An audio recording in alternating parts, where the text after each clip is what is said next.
welcome to Oh No, Disney Adults with me, Drew, and my partner in crime, Harry, as we discuss some of the things we love about Disney World specifically.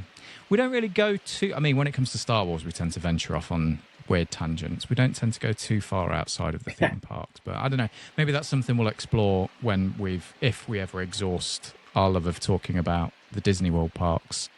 But yeah, you good though, man? You enjoying this weather?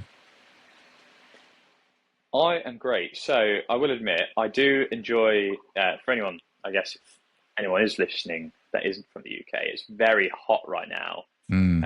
in It's the UK. been We're going through a bit of a heat wave. about 33 degrees where we are today.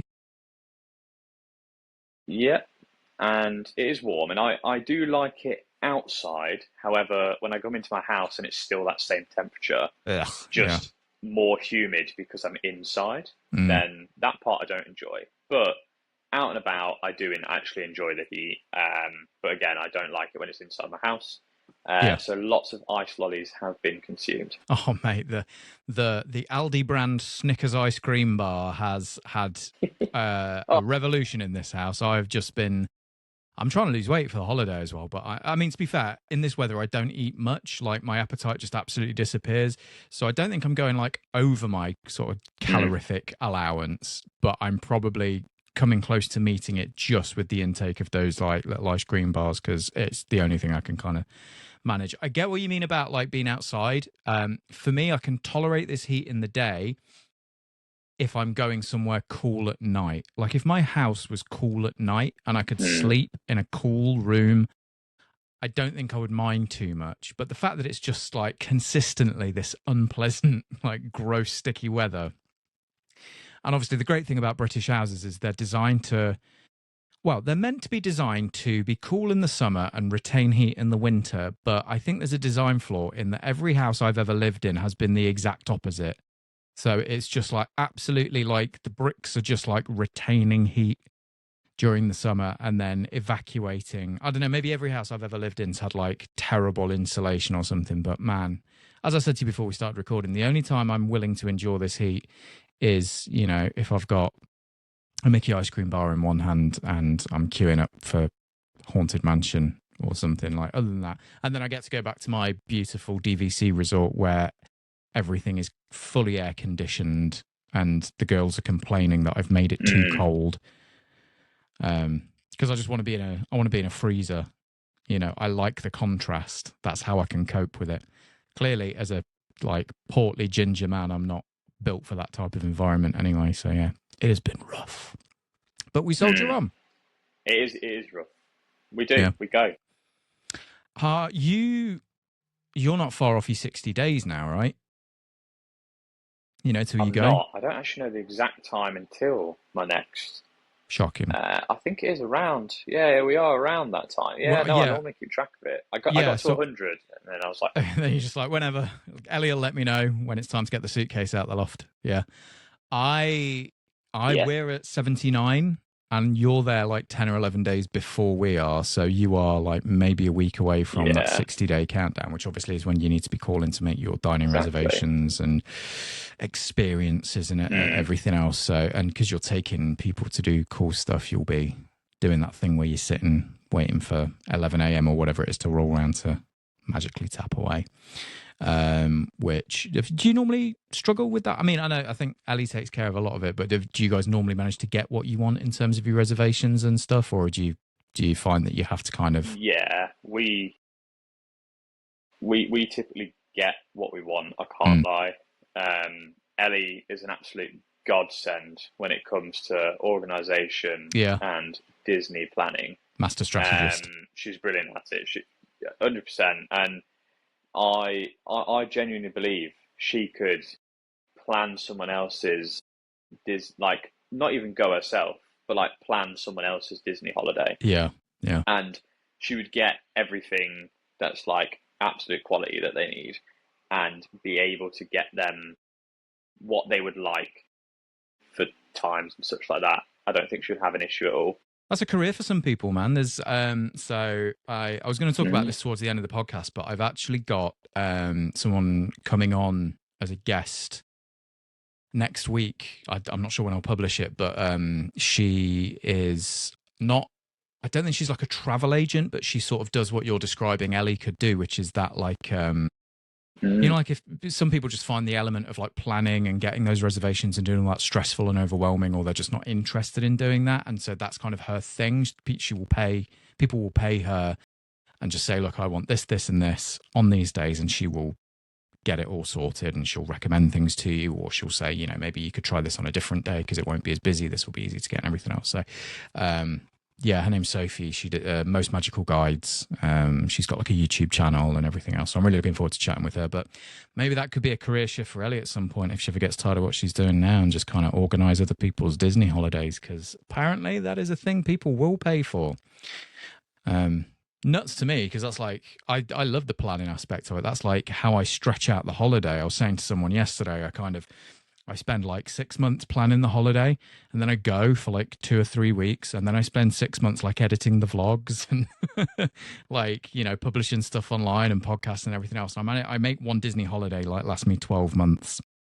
That's how I manage it. But yeah, I guess that's just not. Well, it really can, yeah. Yeah, It is a part of it, isn't it? Really, like if you want it it to is be. part of the Yeah, whole yeah, planning, because you then get quite excited. But again, if you're not, then people like that are there for you, yeah. and Yeah, if you're you should not, use it. yeah, if you've got things to do outside of your house, unlike me, I'm just like a wizened old Disney hermit who I only want to leave my house to go to the airport to go Florida. Other than that, leave me alone.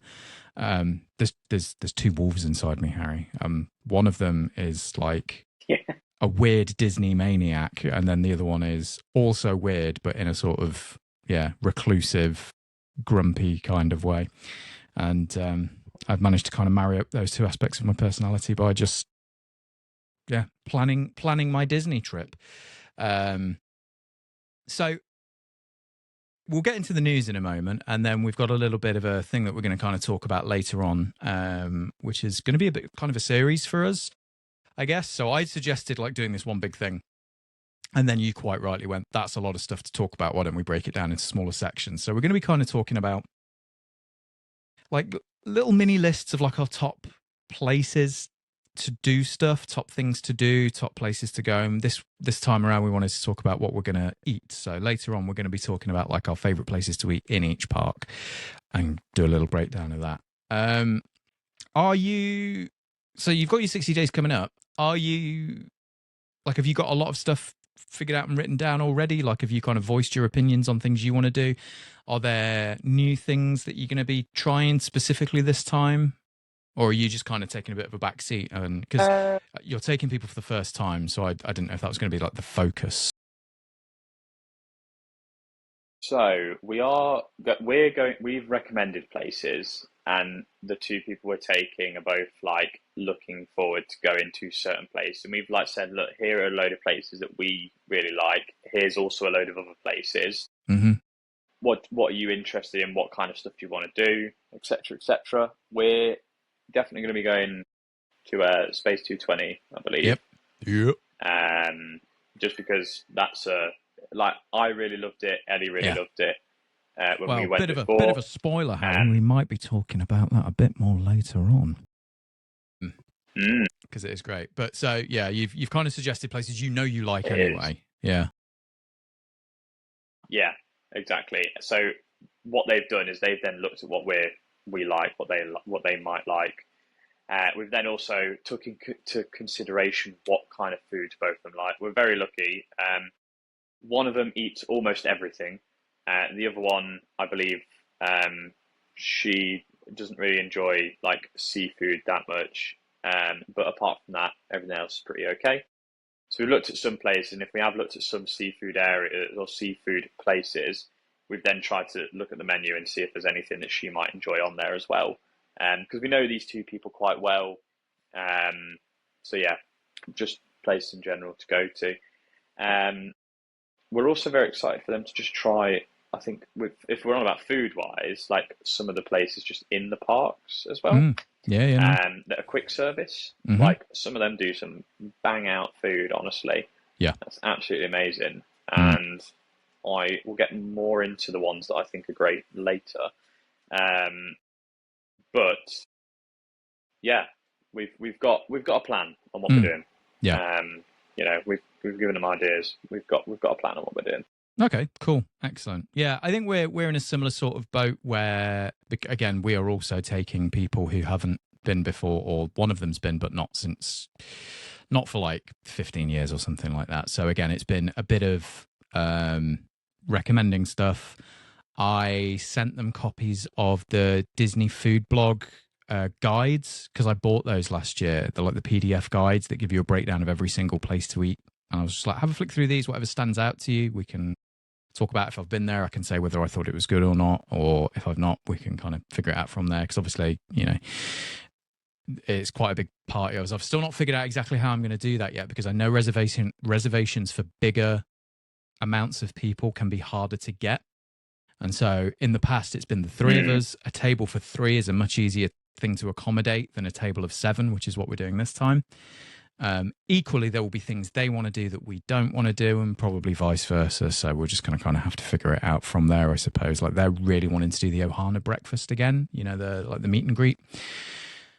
I don't know. Like, we had a fine time. I just don't know if I'm bothered about doing that again. So that might be one where we're kind of like, look, you guys go do that, and then we'll like meet you in Magic Kingdom after or whatever, and we're going to kind of go from there and figure it out. But we got a couple of weeks yet to really finesse what we're doing there before we start booking stuff in. So yeah, looking forward to it. Yeah, I think we've done something similar where we've said that they can, if there's something they want to do and me and Ellie don't want to do it, we've said, look, if it's, if you're able to go and do it, you do it. Like, if we go, say, because we're spending 2 weeks together, we were like, if we all go to the same park and you guys don't want to go on the rides that we want to go on, or you want just time on your own, and me and Ellie will inevitably want time where it's just us two. Yeah, we're like, we'll just split off. You can even go to a different park if you want. Like, it's not that deep. And maybe we can meet up for lunch and discuss what you've done, discuss what you liked, discuss what you didn't like, so on and so forth. Absolutely, man. And I think that's a healthy way to approach it as well, because, like, you can be very close friends with someone, but being in each other's pocket non-stop for like a fortnight is a lot. And sometimes it's nice to just have that bit of space. They're going to create memories doing stuff on their own as well. That they're going to have like all this, stuff that they're doing for the first time, and if they want to do some of those things by themselves, that's going to be very special to them. You can go again, like, go and do stuff that you want to do that they're maybe not interested in, without necessarily feeling guilty that you're dragging them along and things like that. So I think that's a really good way of looking at it, and you're going to kind of maximize the trip for all of you by doing that. So yeah, it sounds like a good idea. Shall we get into some news? Because we're recording this quite late in the month, and quite a bit of stuff has happened, I think, since we last spoke online. So the first thing I wanted to bring up... I've seen a few things. Yeah. And first thing I wanted to bring up was, because we're in Cool Kids Summer now, which you'll still be there for the end of Cool Kids Summer. So I might be sending you texts being like, go and look at this. Tell me if this is good. Because it finishes like 2 days before we get there. It finishes on like September 8th, I think, and we arrive on the 11th.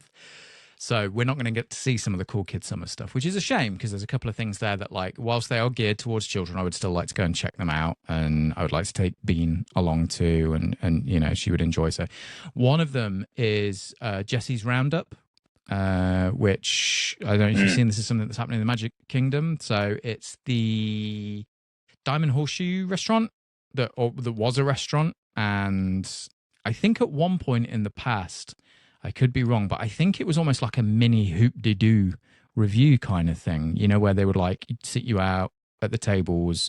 It was still like a family style meal, and there'd be like a stage show, or like a continuous stage show. So there's just entertainment happening whilst you ate, because there is a big stage in there. And they stopped that, and then it just became a standard restaurant that did like Thanksgiving dinner type stuff. So it was like turkey, mashed potatoes, green beans, that kind of thing. Now they've taken all the tables out, and they're not doing food at all. But what they are doing is Woody, Jesse, Bullseye are coming out like continuously. It'll be one character at a time, I think, or two characters at a time, and they're like having like dance parties with the kids. There's games that the kids can play. I think you get like a little sticker, like a little sheriff's badge, and you write your name on that when you go in and all that kind of stuff. So again, it's It's this initiative that they started last year where they're putting more stuff on during their busy period for smaller children who might not be tall enough to ride the more exciting rides, might not be thrill seeker kids, but they're just kind of adding these additional things. And I think it's cool for the parents as well, because you can literally go in and there's chairs, so you can sit down. It's fully air conditioned, and you just get to like sit and watch your kid enjoy themselves with like Toy Story characters and stuff. Did you see the new movie? No, I've not seen it yet. I'm very Oh my excited god! but not yet. I enjoyed it. I enjoyed it a lot more than I thought I would, because I was not the biggest fan of 4, if I'm going to be brutally honest. I don't think it's a bad film by any stretch, but I think it pales in comparison to those first 3. I feel like 3 came to a natural conclusion. 3, obviously, subjectively speaking, the first 2 I have a lot of affection for because I've seen them all at the cinema. I grew up with the Toy Story films. I was like 10 when the first one came out, and I was very, very obsessed. I had the game on the Mega Drive, and, you know, I was big into it. And then 4 just kind of felt a little bit cash grabby, a little bit like, oh, well, you know, if we wheel out another Toy Story film, we can sell more toys and we can sell more T-shirts and bed sheets. Again, like, a lot of people worked very hard on the film, and I had a good enough time with it. It just wasn't to the standard I thought of the first 3. 5, the newest one, I feel really had a story to tell in a way I wasn't expecting. It focuses on characters I wasn't expecting, and I had a really good time with it. We've actually seen it twice, which was not the original plan. We saw it the day it came out. Yeah, and then we saw it again on Father's Day this weekend, just gone. I really, really liked it. I had a good old time with it. It does the typical Pixar thing of absolutely manipulating your emotions. So take a hanky. But yeah, I check it out while it's in the cinemas, man. It's very, very good. I really enjoyed it. But yes, we really want to. Yeah, make the time, man. It's a good film. And if you're lucky, you'll see the trailer for Hexed, which is the next Disney film that's coming out that looks kind of fun as well. So, what did you have on your list of the news for the month? What's top of your list to chat about? So I would admit I don't have loads on my list, but the main thing I do have on my list is I just saw new images of the Americas in Animal Kingdom. I just saw new images online about like construction work going forward. Yeah, the Tropical Americas. I saw more. Like everything's just coming along quite quick, actually, I think. Yeah. So compared to other things, yeah. But I'm always really interested in like what they're building.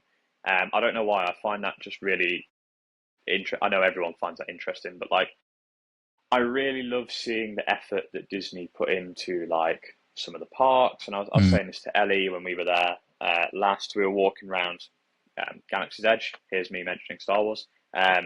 Wouldn't be an episode if we didn't. But I was like, the effort they put into building like just the rocks around the side is brilliant to me because it looks real. Same with like if you go through the like the Jungle Cruise and everything, like the effort they've put into building all that, I think it's so cool. If you go in Na'vi River, it's all brilliantly done, and it's so Journey, that was the one I was looking for. Thank you. It's all brilliantly done, and it's so good, and the attention to detail is so brilliant. So I love watching the progression of it and seeing how the ins and outs work. But yeah, it looks like it's coming along. It's coming along. I mean, I wouldn't say super quick, but quicker than I expected, because like a lot of their other stuff they do is normally quite slow. But I think they're going to be pulling their finger out a little bit, because in the next few years, obviously they're building a lot of things at the minute. Like a lot is going on. Yes. So I think they're going to be like, we need to finish stuff faster to get, so our construction walls aren't up everywhere.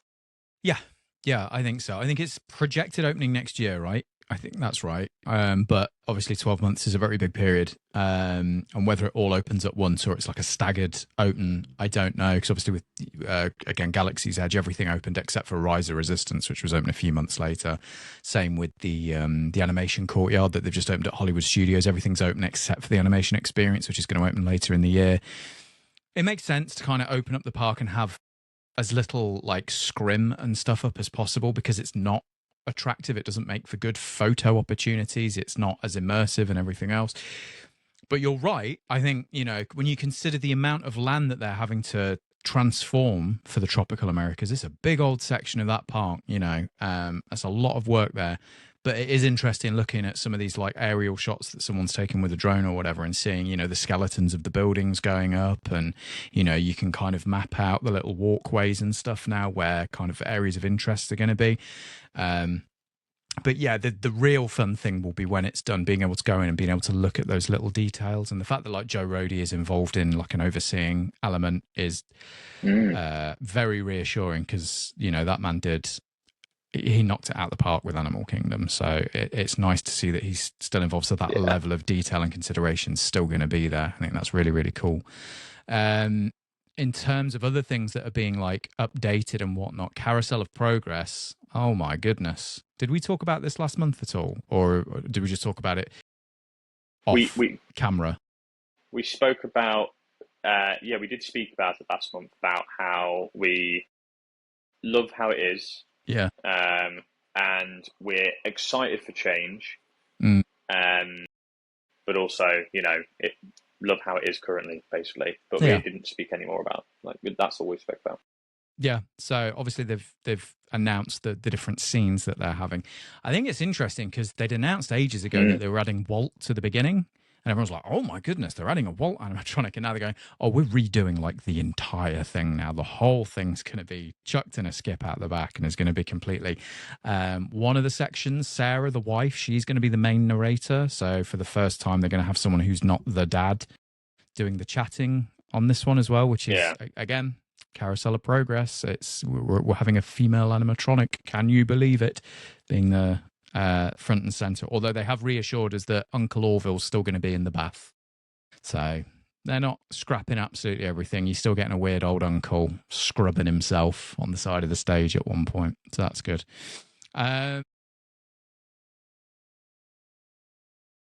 Big Top Souvenirs as well in Magic Kingdom. That's I didn't even realize this. I didn't know that they were doing anything with it. That had completely passed me by. I hadn't seen anyone really talking about it, or the fact that it was closed off and scrimmed up and everything, but that's had a new roof. And Pete's Silly Sideshow is going to be reopening relatively soon. Apparently a lot of the walls and stuff have come down, which is good. I really like Big Top Souvenirs because they've got those tables at the back, because they've got that bakery in the middle, or the confectionery, I guess. It's like a miniature version of the one that's on Main Street. So they do, you know, your Rice Krispie treats and your chocolate covered apples and all of that kind of stuff. But it's obviously fully AC'd in there because it's a gift shop, and they've just got these benches and like picnic benches that you can just go and sit down at. And I think on the vlog last year, there's just me, like a big pink faced me, sitting there for like 10 minutes, just cooling off and soaking in the air conditioning. It's a really nice place because it's right at the back of the park as well. It's never mega busy there either, so you don't feel like you're kind of crowded in. You know, it's not claustrophobic or anything, so it's a really nice spot. So it's nice that they've updated that. It's nice that they're keeping that, and it's nice that I'm going to be able to go in there and get myself something to nibble on and sit down and regulate my temperature for a little while. So I thought that was kind of interesting that they're doing that. I'm happy I'm happy they keep places like that, because I feel like they are, you know, it's got like a little confectionery and everything. It is a little place that you can just kind of escape sometimes. Sometimes people need that like 5 or 10 minutes, maybe even longer, where they just come out of, like, not leave the park, but like they just need to sit somewhere cool for a minute, relax. You know, you've done 20,000 steps and the rest already. You're like, I just need to sit down for a minute. And you go and sit there. It's a nice vibe. It's relaxing. So I'm happy they're keeping stuff like that. Absolutely, man. I hope they're doing Smell-elephants on parade again as well, because we do that every year. Even though half the time the elephants don't really smell of anything. But hey, a free sticker is a free sticker. What else have you got on your list, bud? Honestly, for me, like that was all I saw. I just zoned in on Yeah. that. Okay. I've not got much Disney news on my side. I do apologise. No, you're all good, man. I've got a But few more yeah, things, so that's fine. So briefly, we're going to venture outside of Disney World very briefly, but did you see that somebody fell down the oh my 50-foot God, drop of Tiana's at Disneyland last week? yes, no, I did see that. I did see that. That's crazy, isn't it? Apparently they're Um, fine. But it's this thing I that don't you know see how they're sometimes. fine. Yeah, well, yeah. I think he's like, I think he kind of slid down it, but like essentially he got out of the ride just before the drop. And then obviously there's like, a fair amount of force pushing the water down. And I guess he just lost his footing and Mm, down he went. Yeah, and he was taken to a local hospital and it's all been investigated and everything. But I mean, you kind of get what you ask for if you're going to be getting out of rides at the top of like what possesses you to, even if you've dropped a hat or something, like at that point, dude, just it's a hat. back Like, off. yeah, absolutely. It baffles me. I've never witnessed anyone getting out of a ride personally. I've seen quite a few.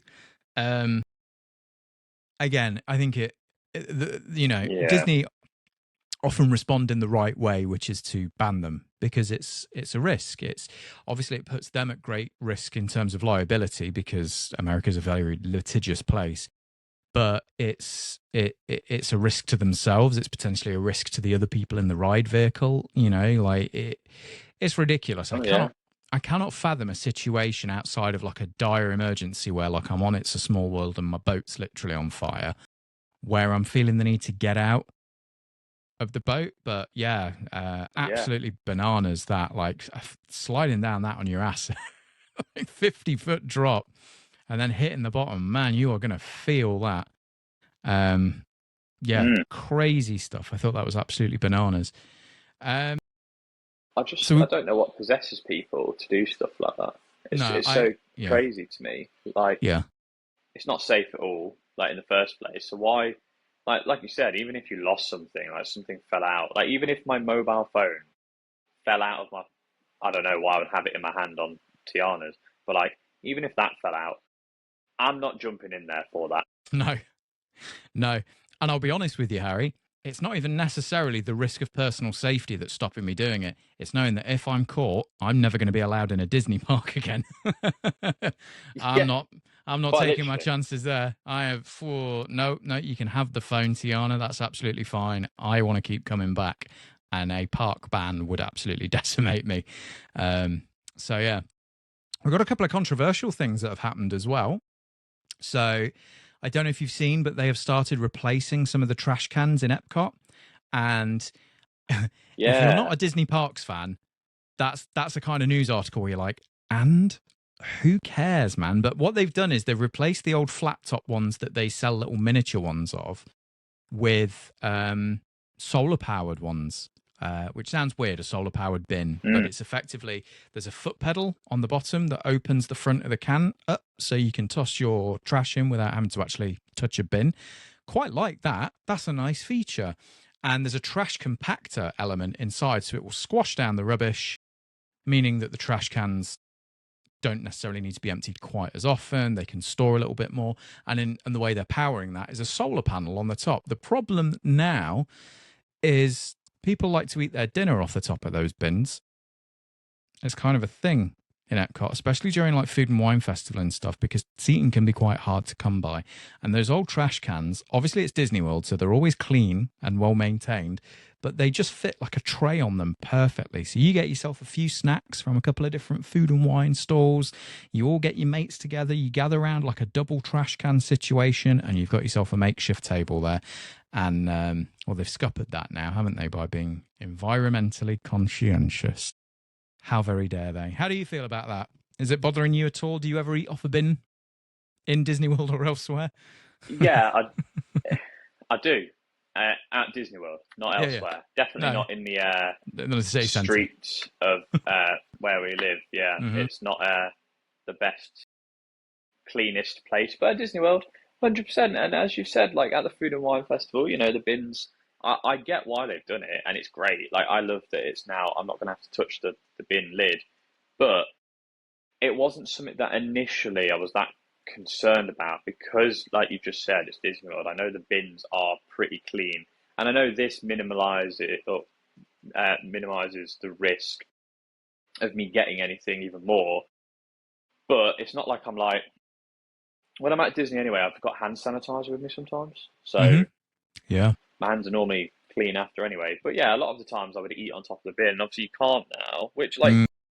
it's not the end of the world. I'm No, sure they will no. do something, maybe like Yeah. add more seating, but it is a Yeah. bit annoying. I think I've watched the fireworks before, like next to a bin with Yeah. food on the bin, just sitting there because we couldn't get a seat or a table. That's a great tip, though, dude. I've seen other people do that. So for things like Luminous, or even if you're watching from Main Street, if you're watching Happily Ever After, behind the bins. Oh, it's a great spot for parades at Magic Kingdom. That's what it is.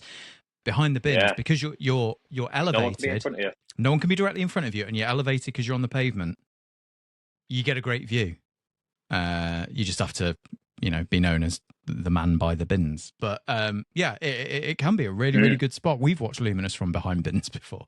And again, if you're not a Parks fan, this all sounds so strange. But I think like if you're in the know, you're in the know, and those are going to be missed. Also, it was merchandising. They were selling.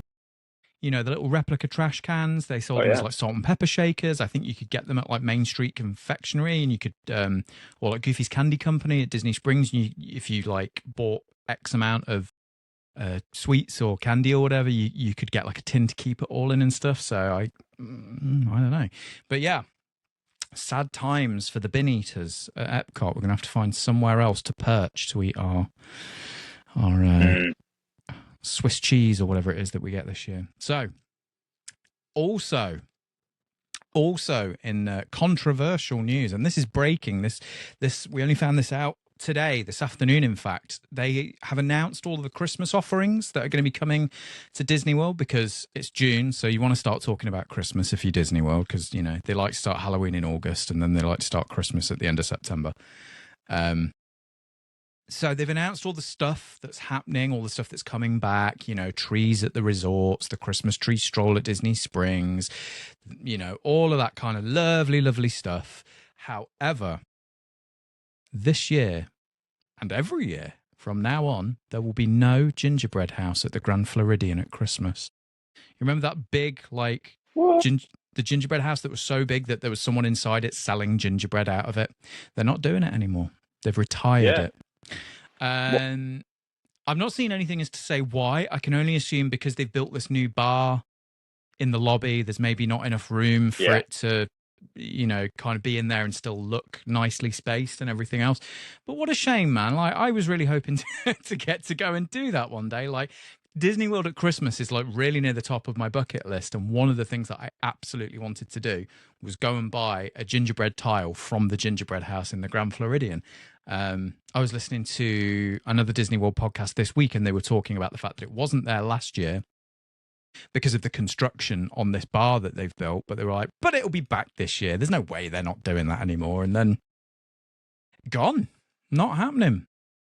So again, it's one of those things. Crazy. That's something I really wanted to do. Yeah, it's a shame. I think I feel disappointment on a different level. Like, I absolutely understand people who get very nostalgic for things and who are sad to see things go. I understand that Walt said that, Disneyland and Disney World would never be finished. And we've talked about this before, the fact that it's always evolving, it's always changing and everything else. For me, what's really sad is the fact that I never got to do it. Like that's one of the things that I was kind of like, I would love to be able to do that. And one day I will, because they always do it. And now it ain't happening. So apparently what they're going to be replacing it with is miniature like gingerbread displays. So how at Easter some of the resorts will have like Easter egg displays where there'll be like carved chocolate and there'll be like scenes from movies and stuff. They're going to be doing that, but with gingerbread. So there's going to be like displays of like scenes from films, characters and things like that. And I'm sure it will look cool. I'm sure it'll look fantastic. I'm sure they will do a bang up job of that because it's Disney and they're really, really good at that. And I look forward to seeing that. whenever I get to go and do Christmas at Disney World. Mm. But a little part of me will always be, a little icing sugar tear will fall from my eye every time I think about it in future, because I ain't going to get to do it. Unless I build my own. We could build our own, Harry. Why don't we do that? Why don't we go? We'll go to Costco. We'll get a pallet of flour and ginger, and we'll build ourselves a gingerbread house. A fort. I'd be up for that. However, I do feel like the population of England are not as welcoming as Disney guests, and we would probably get some absolute yob come and knock it down. Yeah, you think they'd be throwing like a brick made of fudge through the sugared 100%. glass window? Yeah, you can't have a nice anything nice they'll come anymore. up with us with sugar canes, gumdrops, and they'll attack our gingerbread house, mate. Yeah. So there'll be a lot of people in mourning over that, and I'm there among them. I didn't get to experience it, and I never will. So very sad. Something I will get to experience, though. You know what, though? Yeah. Oh, yeah, go on. Yeah. I was going to say something I will get to experience is new things at Boardwalk. I think we talked about this before, the fact that they closed a bunch of the stuff at Boardwalk.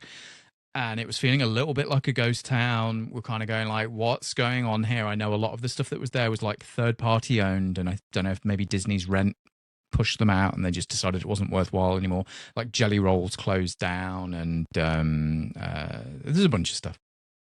They have announced 3 things are going to be coming to Boardwalk. The first of which is going to be, I've got it here somewhere. Here it is. They are opening a new bar, essentially. It's going to be called the Hurly Burly Jazz Club, I think. And it's going where Jelly Rolls was. So it's kind of at the end of Boardwalk before you turn up towards the Swan and Dolphin. So before it was Jelly Rolls, it was a dueling piano bar. I think it was a 21 and over bar. So you had to, there was like a cover charge. You'd go in if you were a grown up and you could get drinks and there'd be guys playing on stage, dueling pianos. Really, really cool. That closed down. When we went there last year, completely empty. This is now opening up in its place in 2026. They've not given it a date. They've just said late 2026. I'm really hoping that means September, but we'll see. It's going to be 2 different things, essentially. In the day, it's going to be a family-friendly lounge where you can go in and there's going to have like trivia and games that you can play as a family. So there'll be someone up on stage doing like quizzes and I don't know, like bingo and things like that. And then at night, it switches into a live music venue that's going to be 21 and up. And it's going to have cocktails and light bites and things like that. So they're kind of doing the best of both worlds there. They're going to make it, somewhere for you to go during the day if you want to kind of pop out of the park for a little bit and do something a little more relaxing. And then at night, if you're a grown-up and you like grown-up drinks and you like grown-up musics, you can go there and I don't know if there'll be a cover charge again or if it'll be free to get in. But yeah, I thought that was really, really cool that that's opening up later on this year. Is that something you think you'll check out if it's there by the time you go or if not the year after? You into jazz, Yeah, well, Harry? I was about to say, if it's open by the time that we're there, we'll 100% be at that. That is something that I actually think that I will enjoy it and Ellie will enjoy it. And I think Emma, one of our friends, I think she will really love that. That will be, I believe, right up her alley. And Jake will just enjoy himself because he's at Disney World. And me and him were actually talking and saying about one night, me and him just going and drinking at the resort bar in general. So we're not staying at Boardwalk, obviously, but like in general, it'd be good to like go there and then maybe go back to ours earlier on. Well, you've got Abracadabra there as well, Abracadabra Bar, which is the magician theme bar that they have, and that's like effectively next door to that. And then opposite, you've got the Atlantic City Dance Hall as well, and that's free to get into, and they play like, it's all like late 90s, early 2000s pop and stuff, but they have a bar there and, so you could do like a little bar crawl along the boardwalk. You could go to, and then you could pop into like Ale and Compass at the Yacht Club, on the opposite side of the lake. So you could do like a full on little, sorry, I'm banging the mic in my excitement over this, but you could do that and make a real kind of like evening out of it, even if you just had a couple of drinks at each bar and saw what each one was like. Something to do. Yeah. I'm definitely hoping Yeah, it's sure. there because the second week of our stay, our split stay, we're doing the boardwalk. So it'd be really nice if that was there, especially if we can maybe pawn Beanie off to the family that we're going with for the evening, because we really want to do Geo82 this year as well. That's kind of like, if we get a date night, Geo82 is top of the list. But what would be really cool is if that on that same evening we kind of do our hour or whatever at Geo82, and then we come back out and around the boardwalk and kind of do what I just suggested. So yeah, the other thing that's going to be there is a basin. So they have one in Disney Springs. It's a soapy place. It's like a fancy, lush type. They sell stinky things, soaps, hand creams, the sort of stuff that I don't really concern myself with, but it always smells very nice when I walk past it. So there's going to be a basin there as well. And then they had suggested something else was going to be there, but I don't think they've said what it is. I think it's going to be a quick service restaurant. So whether that will be just like a window, like the pizza place next to Trattoria El Forno, or if it'll be something a little more involved, I don't know, but that would be cool because you've got that to kind of add to the, you've got a pretty broad selection of stuff on the boardwalk. You've got the corn dog place, you've got the pizza place, you've got the deli, you've got the cake bake shop. It feels like it's going to be coming back to life over the next 12 months or so, which is good because it's felt like a bit of an empty space for a while. So I was really pleased to hear that. That is going to do it for major news points on this particular episode of Oh No Disney Adults, which brings us to our top 3 places to eat in each park in Walt Disney World. So I assume we're starting with Magic Kingdom. I don't know if you had somewhere else at the top of your list. Are we going park by park? Are we doing here? We should have discussed this, before we started recording, but hey, I just like flying by the seat of my pants on this kind of stuff. No, that's kind of how I live my life, honestly, is the motto is act now, think later. I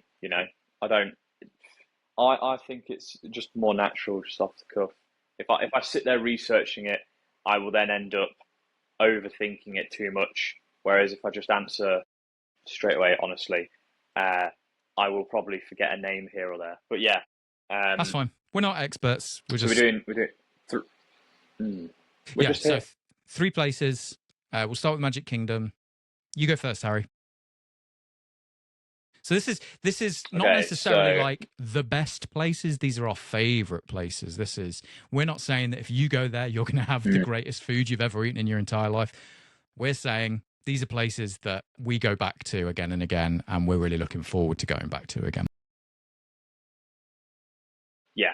So I'd say my third. Now this, for me, it's not like restaurants or anything. Actually, I'm going to go a bit rogue, I feel. And you know that one stall that sells the cheeseburger and pizza spring rolls? Yeah. Do you know what that's called? Spring Roll Cart. No. Is it actually just called Spring Roll Cart? Yeah. That's hilarious. Well, Spring Roll Cart is probably my number 3. Yeah. It's just outside of Adventureland. And it was one of those things where it's a viral thing, isn't it? And like everyone talks about it. You got to try these. And I hadn't tried them, and I had them for the first time last year. And personally, I think they stand up to the hype. I think they're great. What's your preference, the cheeseburger or I assume pizza? It's usually pizza. Yeah, I think I prefer the pizza one. I like the cheeseburger one. And the first time I enter the park, I will always get one of each. But then after that, I'll just get the pizza one again. What's nice about that is you can now get that from the new snack stand in Hollywood Studios as well. The popcorn stand that's opened up in Toy Story Land. They sell pizza spring rolls now. Yeah. But yeah, nice. Spring roll stand was on my list as well. Yeah. Yeah, spring roll stand was on my list. It was great. Yeah. Cool. And it's also on the way to like a load of good things as well. Yeah. The only thing I would say, if you haven't tried them and you're going to try them, they can sometimes sell out. So try and hit that stand before 3:00, because I've been there at like 3:45 before and it's been closed, because they have a certain amount of stock, and once they're sold through, that's it. They're done for the day, and they just close up, and you'll walk around, and there'll just be nobody there, and all the stuff's closed down. So make it like a late morning snack if you're feeling. I mean, say snack. I'm kind of like you. I think in that, like, again, the heat affects my appetite. I don't generally like to eat a lot, and so I will enjoy a sit-down meal from time to time. But a lot of the time, if I'm in the parks, I'm grabbing something relatively small because I'm just not that hungry, especially for something hot. So as you'll see with my list, like a lot of what I'm going to is not necessarily the expensive sit-down meals. It's the spring roll stand, or the next one on my list, Casey's Corner. Man loves a hot dog. Yes. Man loves a hot dog. I particularly like the corn dog nuggets that they do at Casey's Corner, which is essentially small hot dogs inside a little fried cornmeal thing, and you get them with the mustard. And oh my goodness, they're great. I sat outside there during like a torrential downpour, like a proper September Florida, like sheets of thick, heavy rain, and I was just sat at one of the little tables under the umbrellas whilst maybe 60 people stood at the exit of Casey's Corner and just watched me devour an entire little basket of those corn dogs. Like I was some sort of attraction, like I was some sort of circus animal there to entertain them. Did I care? Did I? No, I did not. I sat there and I squirted my little mustard packets in, and I went to town, and I had the time of my life because it's still warm in the rain, and I just sat and I enjoyed myself with an audience, which was quite weird looking back at it, but I was so in the moment. I was just all about those little hot dogs. So that's great. That's my second one, I guess, because spring roll stand was on there too. What else you got, Harry? So Casey's Corner was also on mine, which is hilarious. We're so in sync. I don't know if this one will be on yours, but I always forget the second part of this, but the Jungle Skippers, is it Skipper's Cafe Canteen or Skipper's Canteen? Yeah. Oh, mate, I actually love that place. We went there on Ellie's birthday, and by this point of our holiday, I had so much like beige food, and I love beige food because, I mean, I'm English, but I'd had so much beige food that like I was like, I need a vegetable, or like I need something that's not as heavy, it's light, it's just different flavors essentially. And we got in there, and I was like, oh, it might be just beige again. And then I looked at the menu, and because I don't look at menus before I enter a place, I just go. Yeah. I went in and I got, I believe some like noodles, but it was like listing off vegetables, and I was like, oh yes. And then it arrived at my plate, and it was green. Nutrients. And I was like, yes. Oh, it was lovely. It was what I needed. Like, honestly, after that day, I felt so much better because I'd actually eaten something real. Yeah. And again, this isn't to say like, your corn dog nuggets are bad. Like, they're lovely. I love them. Yeah, man. But I can't have them every day. I need something like light that's actually going to feed my body. There's recently been a chat on TikTok that I've been watching, and he posts videos on like what you can eat if you're trying to like watch a little bit of weight while you're at the parks, but also have something fun, and like going, oh, you can go and get this, or you can have like this one thing equivalent to 3 Mickey ice creams. So just have a Mickey ice cream instead, and you're So and that is a place that is not actually that bad for you. Yeah. So I mean, I would say that would be my other one. I think it's fair to say that Magic Kingdom probably has the worst offerings for food out of the 4 parks, in terms of like the vast majority of what you are getting is your typical like turkey leg, burgers, hot dogs. Obviously, you have places like Crystal Palace, and you have, Skipper Canteen's kind of an outlier, but even like the buffet or the family style is all very thick, heavy, stodgy food for the most part. So there's an offering available in there that feels a little bit more like you said, like a real meal, not just sodium and carbohydrates to keep you powering through the rest of the day, but actual something where you come away thinking like, that was great. I'd really like to do Skipper Canteen. I haven't eaten there personally. I've seen the menu. I think it looks really interesting.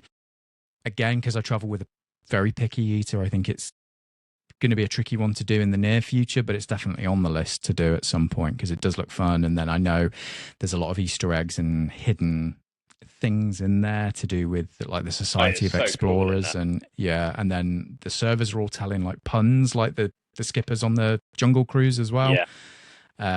So all of that looks fantastic, man. I think that's a solid choice. My final pick for Magic Kingdom, and it's not about the food, if I'm being honest with you, it's Cosmic Rays Starlight Cafe, because my God, do I love Sunny Eclipse. I'm not generally a man who listens to lounge music, but if you have an animatronic alien with little teeny tiny feet singing to me, I will stand there all day long.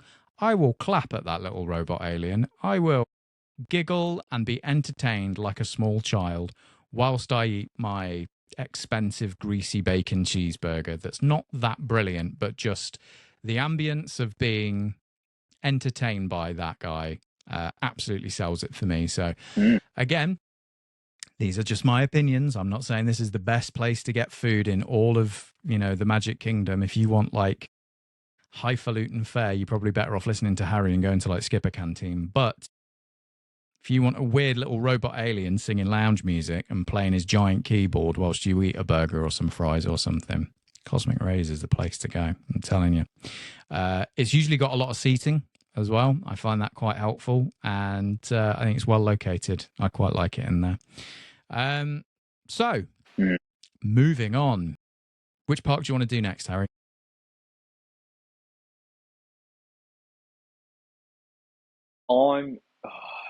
See, this is the worst thing because I'm thinking of food. I say we do Hollywood next. Yeah, cool. Studios. Hollywood's next on my list. Yeah, that's cool. So who's where are you going? Woody's Lunchbox. Okay, a bold choice, a warm choice. What are you getting from there? Hey, there's new seat in there now, right? That's true. That's true. There actually is somewhere to sit, and I think some of it has shade as well, so it's not just sunlight bouncing off concrete.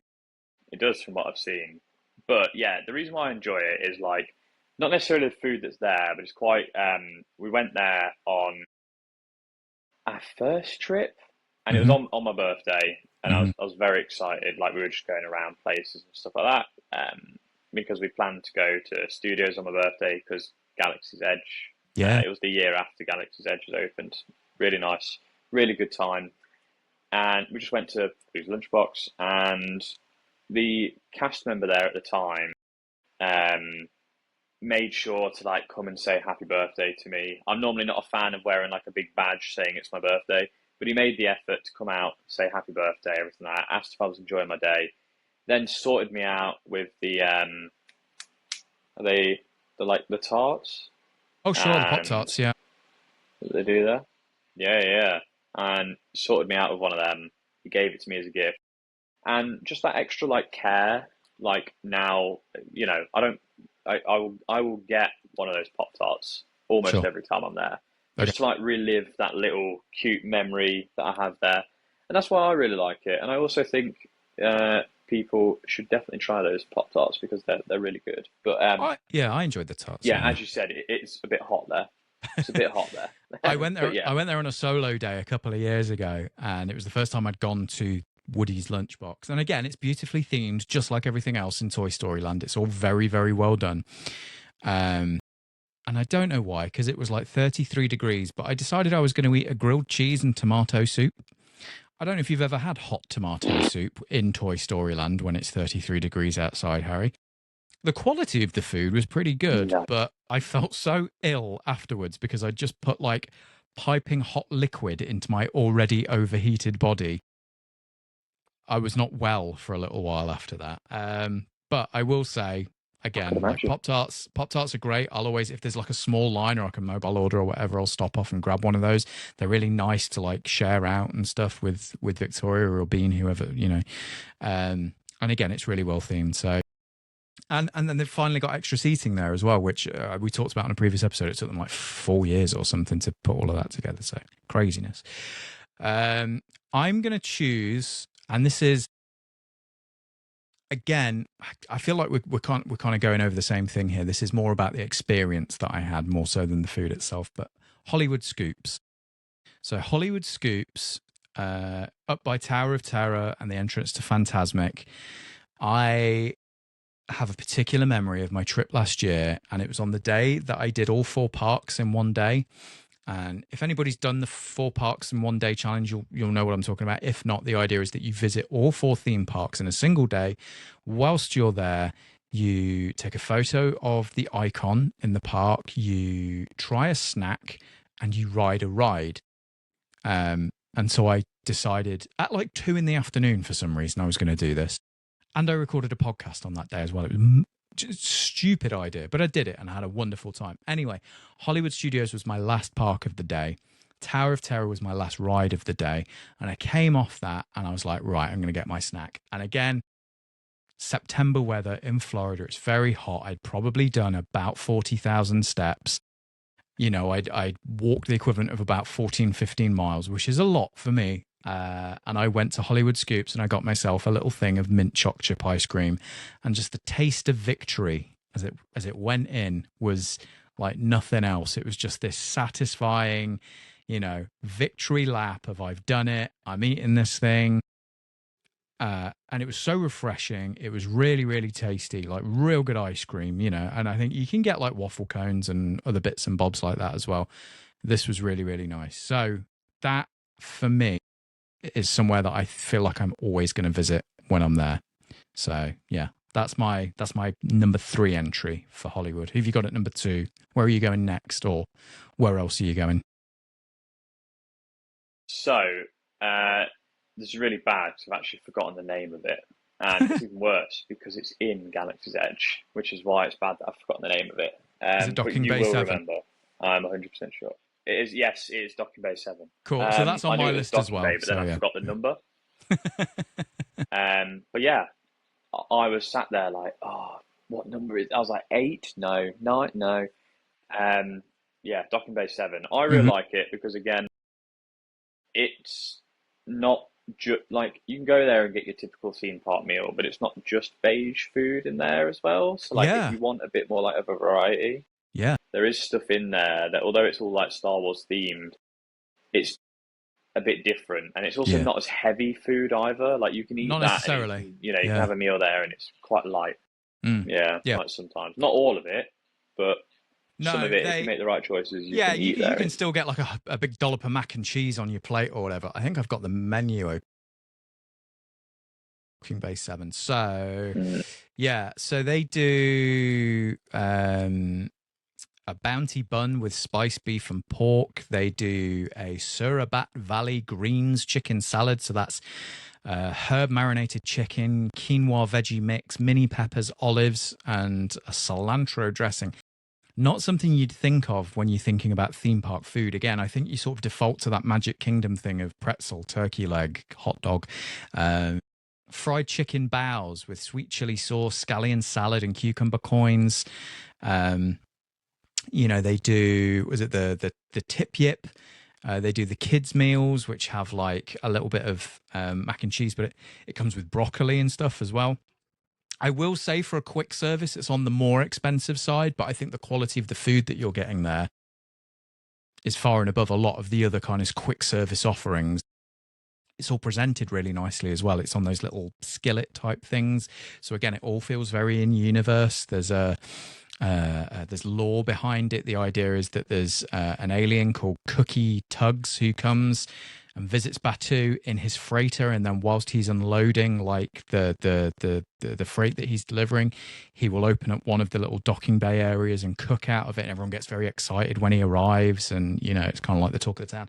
I'm actually holding my Star Wars Galaxy's Edge Black Spire Outpost cookbook, which has a load of the recipes from there as well, so you can recreate a lot of that stuff at home if you've got this, and it's written from the perspective of this chef who comes and visits Batu and everything else. So, yeah, man, I absolutely love it there. And again, you know what everyone knows by now, if you've listened to an episode of this before, we're big Star Wars dorks. So the fact that it's like in universe and everything else is really, really cool. You can get the cold brew black calf from there, which I don't know if you've had that. That's like it's like an iced coffee, but they put like chocolate cereal on the top and stuff. That thing's out of this world as well. This world. Yeah, it's really, really great in there. I've never found it to be too busy either. There's always a lot of seating. There's a little outdoor area, but there's a lot indoors with all the AC and stuff as well. So yeah, man, that's a really cool place to go and eat. Have you got a particular thing that you have when you go there, or do you try different things whenever you're in? I normally try different things, but I do quite like the tip yip. I can't lie. I'm quite a fan of that. Yeah, which is essentially a fried chicken, and it makes me laugh that it used to just be called Endorian tip yip, and now they've started calling it Endorian chicken tip yip because I think it was confusing some Americans or something. Like, I don't know, people just not kind of leaning into the kind of role play aspect of it and being confused about what a tip yip is, even though it's said in the description underneath. Yeah, I don't know, but yeah, I like how in universe it is. It's a really, really cool place to go. My top of the list for where I'm going to go in Hollywood is where I went to on my birthday last year. So I vlogged this last year, and it's the Sci-Fi Dining. I really, really love it in there.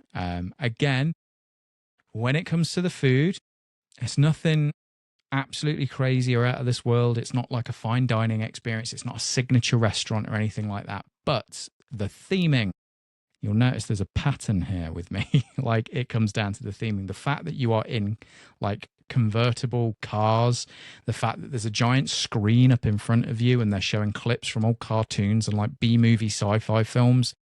The fact that it's always really quiet in there, even when it's busy. There's not a lot of noise. It's dark and it's cool and it's quiet. It's a real nice place to have a meal and reset yourself.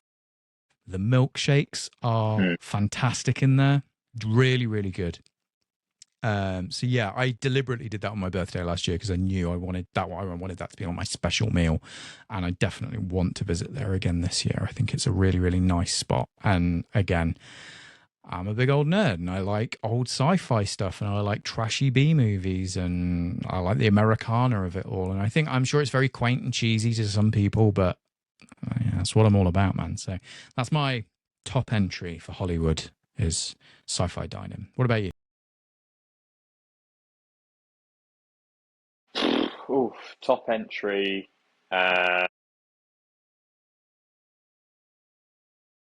This is where it's really like a struggle though.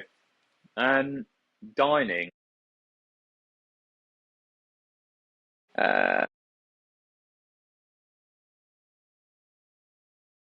I don't know. I don't think I like.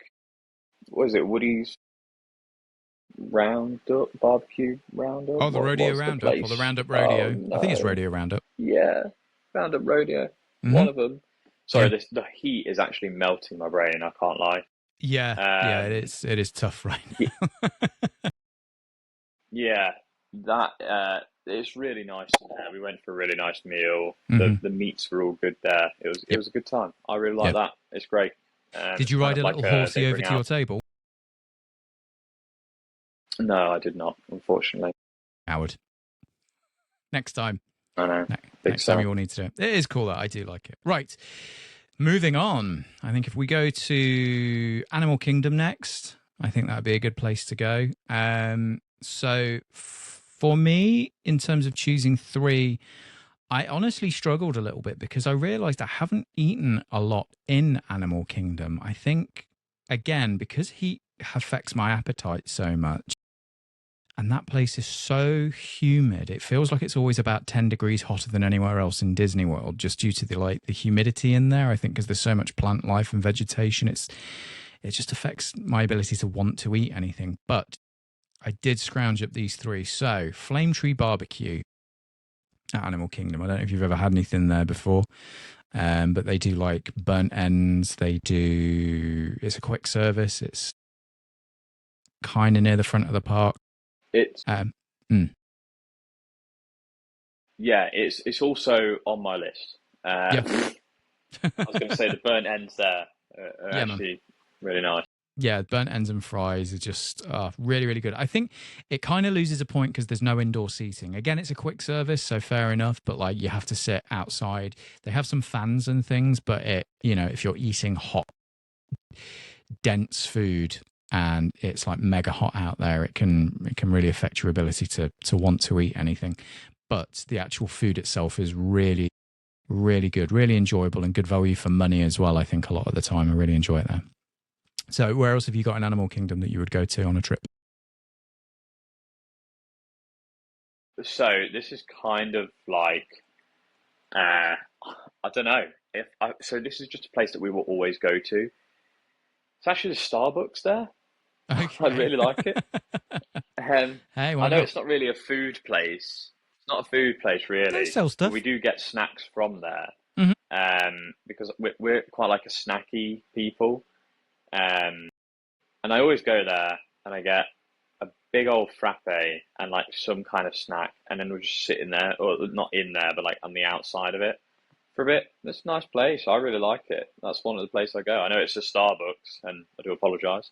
It's kind of cheating in a way, Hey, man, you do because you. it's also not really food, but Hmm. that's where we would always go. Yeah, absolutely. It's a nice one in there as well. It's I don't know, the Mm. layout of it's quite cool. We've been in there a few times again, just for drinks and things, but yeah, we like it. Next up, I'm going to go with the Nomad Lounge. So the Nomad Lounge is the lounge next to Tiffin's. Tiffin's would be one of the signature restaurants in Disney World. We haven't actually eaten in the main restaurant, but Nomad Lounge is just like a walk up wait list. So you can go up there first thing in the morning, get yourself on the list, and they'll give you a return time, provided it's not filled up. And they do small plates. So they do things like beef sliders. They do like a tuna poke bowl. They do ribs. They do like a really nice bread service with like different chutneys and dips and things like that. And one of the really cool things about it is if you sit out on the terrace, it overlooks the river. So, as you're walking over the bridge towards Pandora, it's that restaurant that's on the side there, and you can sit out on the terrace outside. And again, it's fans and things, but you just get this absolutely beautiful view of the river, of the people walking over on the bridge, of all the sort of foliage and everything on the opposite side, which includes, I think, like a dragon head, because they were originally going to have mythical characters in Animal Kingdom, and then they eventually got rid of that. But like to begin with, they'd started planning little aspects of that. So, if you look carefully, you know where to look. There's elements of that in the park, and that's one of them. There's like a rock dragon head just kind of poking out as you look across the water. But Nomad Lounge, really, really lovely. Just a nice, chill vibe. You can get a lot of what is on the menu in Tiffin's, but you don't have to make the reservation 60 days out. You're not committing yourself to quite as big and expensive an experience as you would be if you were doing the full Tiffin's thing. Much more casual, and you get that really, really great view on top of it. So, in at number 2 for Animal Kingdom, Nomad Lounge. What's next for you, Harry? Is it Starbucks again? No, it's not Starbucks again. It is. It's really annoying because again I've forgotten the name of it, and I hate that. The quick service place in Pandora is really So, nice. this was first on my list. Satu'li Canteen. Yeah, Yeah, man. that's it. Satuli Canteen, and I really like getting the noodles and that from there. They're really Right. nice, Yeah, even though they're absolutely. blue. Um, Yeah. but yeah, it's a they're great. little off-putting at first glance. So yeah, we've done Satu'li Canteen before. Again, like this one is one of those ones where it meets it on theming and food. I think like a lot of what I've been talking about has been very basic food for the most part, but like excellent theming. It's kind of I'm all about the experience in the immersion and the Disney details, and I think this does both really, really well. And again, it's similar to Skipper Canteen in that it offers what feels like a healthier option to a lot of the other things that are available in the parks. It also offers you a level of customization that you don't generally see at quick service. So I think that's a really good element of it as well. The fact that you can you pick your protein, you pick whether you want noodles or rice or whatever else, and you can kind of choose what dressing you want with that and everything. And again, it's all beautifully presented. The bowls that it comes out on are great. There's a lot of like what looks like native artwork and things all hanging from the ceiling and stuff in there as well. So it's a really nice place to just kind of sit and look around and soak in the atmosphere a little bit. It can get very busy in there. I think every time we've been in, it's not been too bad, but I know that it I think during peak times, because it's one of the kind of standout places to go and eat that you don't need a reservation for. But yeah, they do. So there's like the chopped wood grilled chicken bowl. There's the chili garlic shrimp bowl. They do chimichurri beef, an ocean moon bowl, which is the one with the noodles. They also do the cheeseburger steamed pods, which are very interesting. So they're like a Big Mac in a bao bun. Have you had those? No, but Ellie has. Yeah, what does she think? Look very nice. Yeah, they've also just introduced. She loves a bao. She loves a bao. Fair enough. Who doesn't, man? A little steam bun. They've done a new bao as well, which has got like a spiced pork in it. I think that's literally just come out like either this week or last week. So that's a new thing on the menu to try maybe when we go over next time. But that looks really nice. And then the dessert, the blueberry cream cheese mousse. I don't know if you've had that. Again, I get it every time. It's lovely. So beautifully presented. That looks like something that you would have as a dessert at a signature restaurant. It costs like $5 or something, but it looks like a $15 dessert, and it tastes like one as well. We have a really great time with that. Really love Satu'li Canteen. So yeah, top notch choice, dude. What are you going for your number one then? What's your tip of the top, cream of the crop, rise to the top, number one for Animal Kingdom?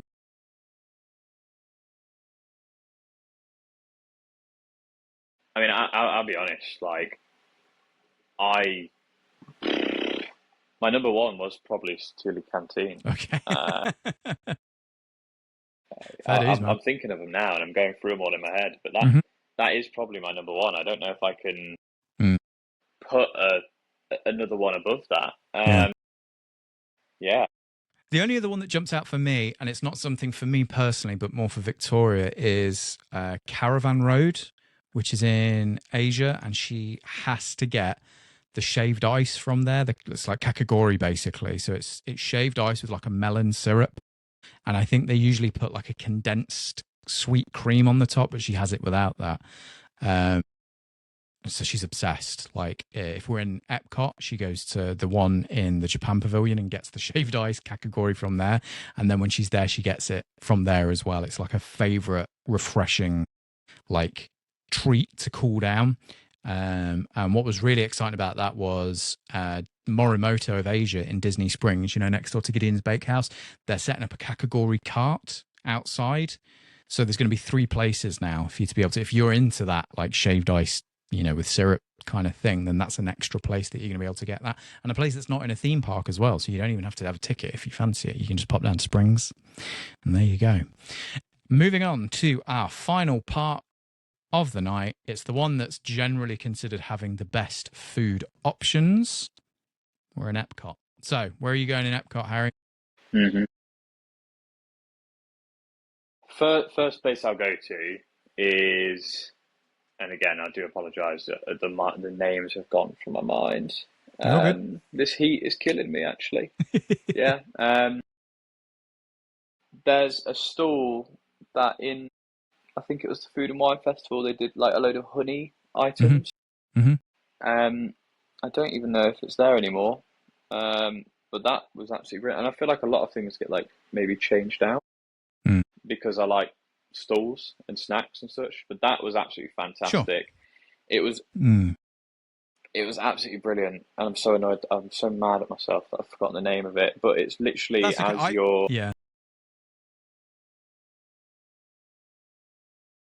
going into World Showcase from the Canadian side. There's a small stall on the left, and it's so nice, and it had so many honey things, and it was so great. I'm sure it's got some sort name of it, and I don't even know bee related name. Yeah. Well, yeah, I think I can it'll be something like that. I struggle to remember the names of a lot of the temporary stalls and kiosks and carts and things. So you're all good. Yeah, I was going to cheat actually, and I was just going to say Food and Wine Festival. And I realize that's a little unfair because it incorporates so much. But I think a really nice way to spend an evening, and we have talked about this before, is instead of going and sitting down and having a dinner, is just going around and picking up a bunch of different things and sharing them between whoever you're there with. Some of the nicest things I've eaten were at Food and Wine Festival. Two things stand out in particular, and that is the Brewing Odyssey, the Brewing Lab with the Muppets. So they did like different kinds of like spicy chicken wings. I got there was like a Korean one, so it had like a little bit of spice to it, but it had that sweetness. It was like a gochujang, sauce on it, and that was really, really delicious. And they did the pickle milkshake there as well, which I had to try because I just needed to know. And I ended up enjoying it more than I thought I would. It's not something I pine for, but like I was like, for saying this is a pickle, like a dill pickle milkshake, it kind of worked. It was weird.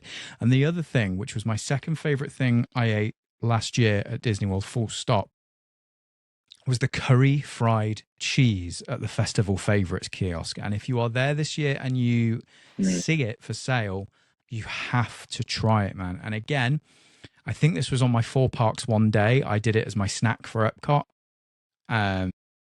Unbelievable. I didn't even know it was going to be good. I was just like, I need a snack. I need to go somewhere where there's not a big queue of people. Oh, look, there's Festival Favorites and there's nobody at the window. I'm going to go over. I'm just going to see what's on the menu. I'm going to grab something from there. I was like, curry fried cheese. That curry, yes. Cheese, yes. Fried, yes. Give. And like, it was another one of those just like, I don't know what I was expecting, but like eyes rolling into the back of the head, like making, inappropriate noises as there's probably young families walking past.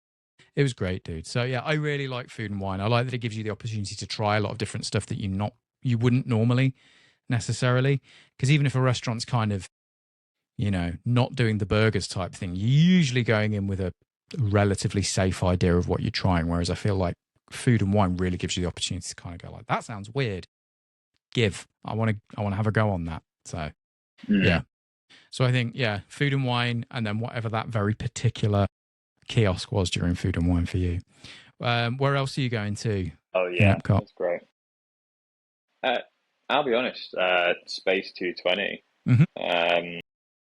I love that place. It's so good. I think we've only been once. But yeah, it was absolutely fantastic. It blew me away. The theming, the full meal, absolutely amazing. The food quality, we had the meal. It was lovely. Yeah, it was so nice.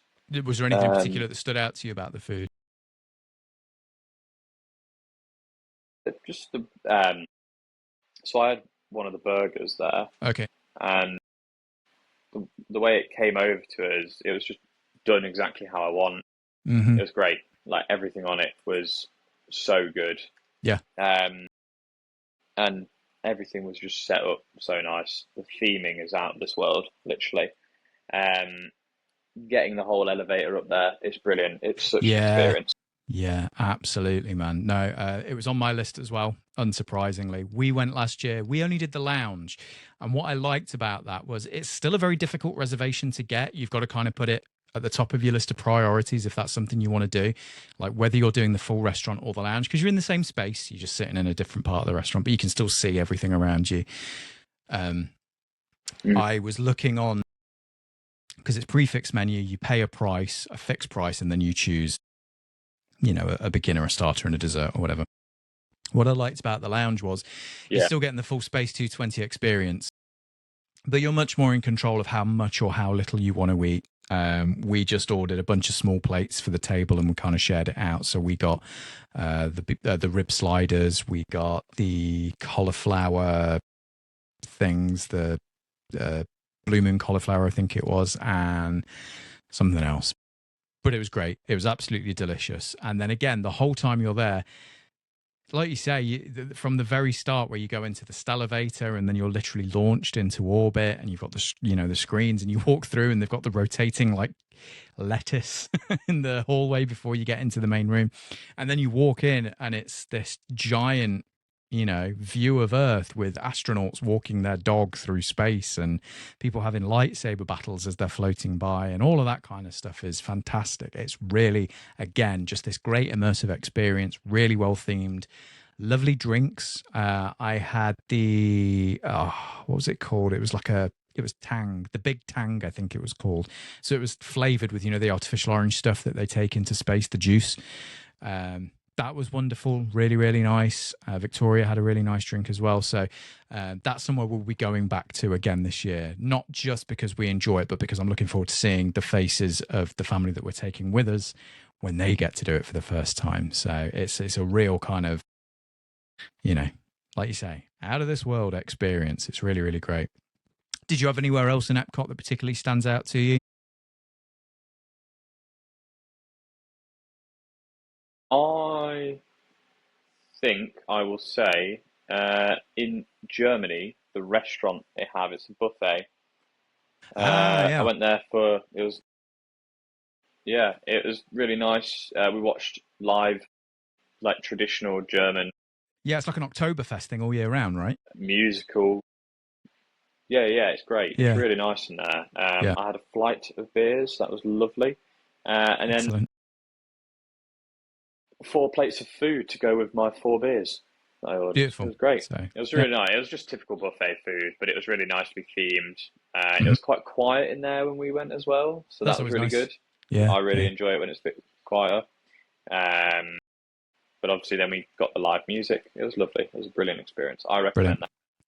Yeah, it's I had a reservation for it last year and we ended up not doing it again because we just thought the amount that you pay versus the amount that we would probably eat due to, again, just not feeling particularly hungry. I kind of was at that point in the holiday. I was like, do I want to shell out like over £100 for the three of us when we're probably not going to put that much away, So we just we sacked it off in the end. But it's definitely high on my list of places that we've not done yet that I would really like to try. I love the fact that they have, like, again, bunch of guys on stage in lederhosen playing really long horns and jingling bells and doing all of that kind of very stereotypical, German Alps kind of stuff. That looks really fun. You can get those great big steins of beer and all of that there as well. And who doesn't love a buffet? So, yeah, man, I'm glad to hear you had a good time. It's Well, nice to yeah. hear. It's nice to hear like an anecdote from someone who's actually had a good time and enjoyed it there. So that's definitely going to be somewhere we visit. For me, the last place I'm going to talk about that we really, really enjoyed, again, not too dissimilar really, but it was the Garden Grill, which, have you done that? I believe so. So it's the rotating restaurant that's inside the land. Yeah, no, I have done that. I have done Mm-hmm. that. Yeah. Yeah, it's So really nice there. It's yeah, pretty yeah, good. we love it. It's character dining, so you get the characters coming to you at the table, which is always good because Mm. I think if it's character dining at like Crystal Palace or somewhere where it's buffet style, you've kind of got to time it perfectly so that you're not up at the buffet getting your food when the character walks past your table. You've got to kind of be very mindful of where you are at any given time. Whereas when you're doing the family style character dining, like at Garden Grill, everything comes to you. Your food comes to you. Your drinks come to you. The characters come to you. And the whole time you're literally in a revolving restaurant as well that goes over the living with the land or part of the living with the land. Like the farmhouse scene at the beginning and the desert and stuff. So that's really nice as well. And it moves not imperceptibly slowly, but slowly enough that you're not going to get motion sickness. You're not going to hurl up your macaroni cheese or anything. We had a great time doing that. Victoria, I think that's her favorite place that she's eaten. She really wants to go back there again this year. The amount of steak she put away was impressive. And then you get there's like a strawberry shortcake dessert that's very similar to the one that you get at Hoop-de-Doo Review. That was really tasty. And it's tasty because like I'd eaten to the point that I wasn't feeling great. And then I was like, I had a bite of the strawberry. I was like, yeah, we're not leaving until that whole thing's been decimated. And yeah, we ended up eating the entire thing. And then you've got Living with the Lamb, which is a nice ride to go on afterwards whilst you're digesting. But we love it there. And you get to meet Mickey, Pluto, Chip and Dale. Bean's favourite character to meet in the park is Dale. So the fact that she got to spend time meeting him whilst also eating macaroni cheese and mashed potatoes and everything else was great. So yeah, I think, dare I say it, we've done a ruddy good job of choosing some very nice places to eat in Disney World. And this is just this is just talking about the parks. This isn't even talking about the resort dining. This isn't talking about Disney Springs dining. This isn't talking about, Orlando area or anything like that. So, I think that's maybe something we can touch on future episodes. It's like going out to the Springs and places. We've briefly spoken about some of the resort restaurants before when we've talked about favorites. But it'd be nice to go into those in a little bit more depth. So that could be a whole hour-long conversation on its own. You know what I mean? Like just resort dining. Yeah, man. And I won't go into it now, like you said, but that's a combo. Yeah. Well, we'll do that, man. Absolutely. We'll make a note and we'll do that as a future episode. We have made it to almost an hour and a half just talking about news in the parks and our favorite places to eat. So I think that's a good place to stop for this week. If you are still listening, thank you so much. I hope you haven't been screaming into your phone too much whilst Harry's been trying to remember the names of all the restaurants that he really likes. If you have, feel free to next month. Yeah, back when we're back to dingy grey, cold Britain again, he'll be fully functioning. He's like a data center. He needs lots of cool, fresh drinking water in order to be able to operate properly. I really do. It's not even a joke at this point. It's just a fact. It's just a fact. My mind has gone like you'll probably see slowly through this episode where I started off strong and slowly throughout it I was like, oh no, it's just getting hotter in here. Very much after this, just cold shower straight. Yeah, I did that first thing this morning, man. Oh, blissful. I think another one might be on the cards this evening because just sweaty. I'd apologise to the camera for the YouTube watchers, but if you've watched the vlogs, you're used to seeing me red and sweaty in the parks and stuff, so I'm sure you can deal with it. Anyway, we'll leave it there for this week. Thank you again so much for listening. If you do enjoy listening or watching the podcast, please like a subscribe, a follow, a like, commenting, or even better, just letting other people who like Disney and the parks know that we exist. Like sharing makes a big, big difference.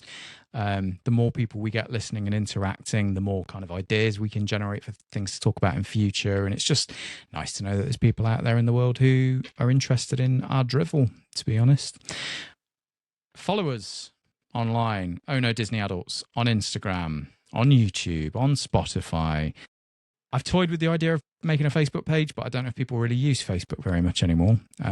Maybe I'll do it. We'll see. I'll let you know if we do. And thanks again for joining us, Harry. It's been great. I absolutely love it every time. Man. I'm always here to talk about parks and mouse. It's a lovely time. Absolutely. Cool. All right. Well, with that, thank you very much, and we will see you next time. Bye. Cool, that's that.